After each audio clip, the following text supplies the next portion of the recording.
வீட்ல காய்கறி இல்லைன்னா இந்த மாதிரி டொமேட்டோ கறி ஈஸியா செஞ்சு பாருங்க. சப்பாத்தி பூரியோட, இட்லி தோசையோட, சாப்பாட்டுக்கெல்லாம் சூப்பரா இருக்குங்க. 300 கிராம் அளவுக்கு மீடியம் சைஸ்ல இந்த மாதிரி தக்காளி பழம் எல்லாம் எடுத்து வச்சுட்டு காம்பு பகுதியை கட் பண்ணிட்டு பின்னாடி சைட்ல இந்த மாதிரி 4 கட் பண்ணிக்கோங்க. ரொம்ப டீப்பா கட் பண்ணாம எல்லாத்தையுமே இந்த மாதிரி கட் பண்ணி எடுத்து வச்சுக்கோங்க.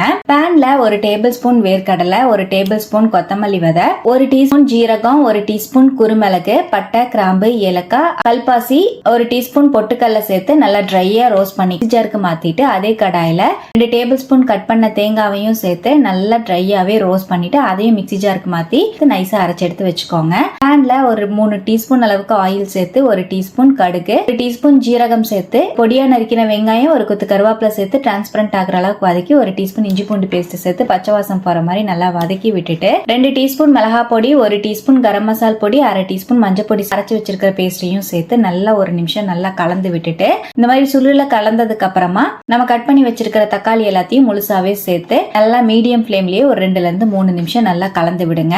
1 டீஸ்பூன் உப்பையும் சேர்த்து நல்லா கலந்துட்டு மீடியம் ஃபிளேம்ல மூடி வச்சிருங்க.